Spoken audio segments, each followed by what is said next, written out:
সুন্দরবন পূর্ব বিভাগের মধ্য আমরবুনিয়া এলাকায় বনের মধ্যে লাগা আগুন পুরোপুরি নিয়ন্ত্রণে এসেছে।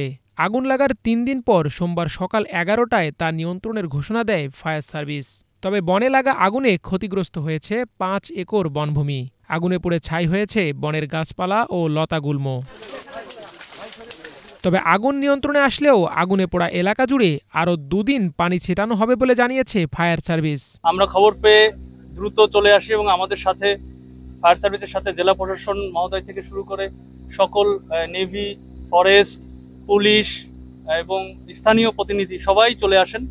আমরা একযোগে গত প্রায় ৪৩ ঘন্টা, প্রায় ২ দিন ধরে আমরা কার্যক্রম করি। এখানে আমরা আপনারা সবাই জানেন যে ফরেস্ট ফায়ার নিয়ন্ত্রণে বিভিন্ন পদ্ধতি অবলম্বন করতে হয়। এটা সাধারণ কোনো ফায়ার নয়। এখানে পদ্ধতি বিভিন্ন বুশ ফায়ার, যে স্টারভিং পদ্ধতি, ক্যানাল লাইন পদ্ধতি, ফায়ার ব্রেক পদ্ধতি, বিভিন্ন পদ্ধতি আমরা অ্যাপ্লাই করে আমরা গত ৪৩ ঘন্টা ধরে অক্লান্ত পরিশ্রম করে সকল সংস্থা থেকে আমরা সহযোগিতা পাই এবং একইভাবে আমরা একযোগে কাজ করে এই ১০টা ৩৫ মিনিটে আমরা আগুন নিয়ন্ত্রণে আনি। তবে আমাদের খেয়াল রাখতে হবে যে প্রতি বছরই এরকম সময় আগুন লাগতে পারে, কারণ এখানে বিভিন্ন ধরনের উপকরণ রয়ে গিয়েছে, যেটাতে আমাদের আগামীতে বিশেষ করে ফরেস্ট ডিপার্টমেন্ট এবং আঞ্চলিক যারা লোকাল ব্যক্তি যারা রয়েছেন তাদের বিশেষ করে খেয়াল রাখতে হবে যদি এরকম ধরনের আগুন আর না লাগে।